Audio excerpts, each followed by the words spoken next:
राधा रानी के साथ तो भगवान श्री कृष्ण हमेशा विराजते, लेकिन आज बात करूंगा मैं उस मंदिर की जहां पर भगवान श्री कृष्ण विराजमान है अपनी भार्या माता रुक्मणी के साथ।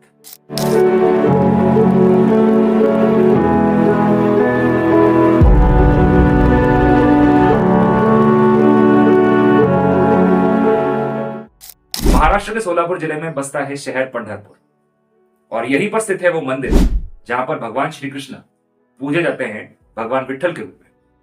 तो माता रुक्मणी कहलाती हैं मां रुक्माई। तो विठल रुक्माई का ये मंदिर जाना जाता है पति पत्नी के साथ होने के लिए। 1100 ईस्वी में इस सुंदर मंदिर का निर्माण करवाया था होयसाला वंश के राजा विष्णुवर्धन ने। कहानी यह मिलती है कि उनके समय पर एक संत हुए जिनका नाम था पुंडलिक।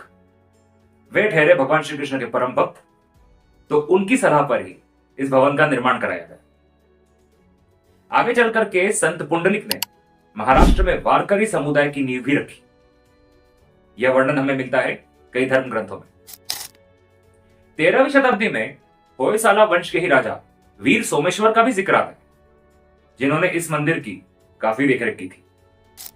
हर साल तकरीबन जून जुलाई के समय यानी कि आषाढ़ महीने में महाराष्ट्र के अलग अलग हिस्सों से भगवान श्री कृष्ण के भक्त पहुंचते हैं पंढरपुर दर्शन करने के लिए।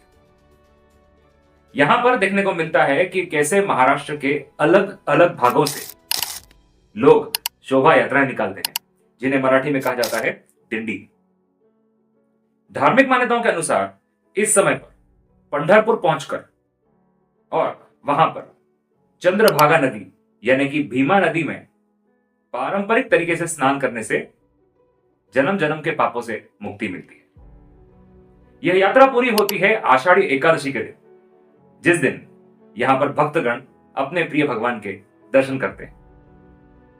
यह महाराष्ट्र के सबसे बड़े धार्मिक उत्सवों में से एक माना जाता है, और केवल महाराष्ट्र ही क्यों, संपूर्ण भारत के सबसे बड़े पूजा पाठ या धार्मिक उत्सवों में से एक।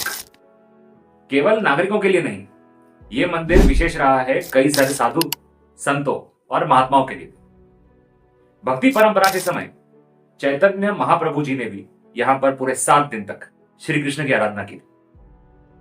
आगे चल करके महाराष्ट्र के एक और महान संत संत नामदेव जी ने इस मंदिर के साथ एक गहरा संबंध बनाए रखा। उनकी कई लोक कथाएं भी बेहद प्रसिद्ध हैं। बात करें महाराष्ट्र के एक और महान संत की यानी कि संत तुकाराम जी की, तो उन्होंने भी अपने जीवन के अंतिम दिन इसी मंदिर में भगवान श्री कृष्ण और माता रुक्मणी के पूजा और ध्यान में बिताए। इसीलिए यह मंदिर एक जागृत स्थान है जो सदैव भक्तों का, संतों का और महात्माओं का प्रिय रहा है। सोमनाथ और अयोध्या की भांति इस मंदिर को भी आतताइयों ने तोड़ने और तहस नहस करने की पुरजोर कोशिश की। 17वीं शताब्दी में अफजल खान नाम के आतंकी नराधम ने इस मंदिर को तोड़ने के लिए हमला किया। अब इस मंदिर को तो उसके भक्तों और वहां के पुजारियों ने बचाने के लिए अपने प्राण तक दांव पे लगा दिए, लेकिन आतंकी अफजल खान नहीं बचा, क्योंकि आने वाले कुछ ही दिनों में छत्रपति शिवाजी महाराज ने अफजल खान का वध करके धर्म की रक्षा की। तो भगवान श्री कृष्ण के और मां रुक्मणी के प्रताप से अपरिचित लोग इस बात को भी गौर से देखें। यह मंदिर 17वीं और 18वीं शताब्दी की वास्तुशैली को दर्शाता है। जब इसका पुनर्निर्माण करवाया गया तो उसमें उस समय पर मराठा योद्धा शामिल थे, जैसे कि पेशवा और होलकर। आज की तारीख में यह मंदिर समानता का भी सूचक माना जाता है। मई 2014 में एक ऐतिहासिक निर्णय लिया गया, और वो निर्णय यह था कि इस मंदिर में पिछड़ी जाति के लोगों को भी पुजारी का पद मिलेगा। इसीलिए आज की तारीख में यदि समानता की बात की जाए तो यह मंदिर उसका एक बहुत बड़ा साक्षी है। तो प्रिय कृष्ण भक्तों, क्या आप कभी इस मंदिर गए हैं? क्या आपने पंढरपुर के बारे में कुछ सुना है? जरूर अपनी राय रखिए कमेंट बॉक्स में। आपकी राय है आपकी तरफ बेहद महत्वपूर्ण।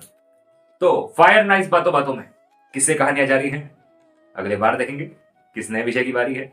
लेकिन चलने से पहले, कान्हा तेरे रूप अनेक, कान्हा तेरे रूप अनेक, लेकिन जिस रूप में भी देखूं तो दिखता है ईश्वर एक। जय श्री कृष्ण।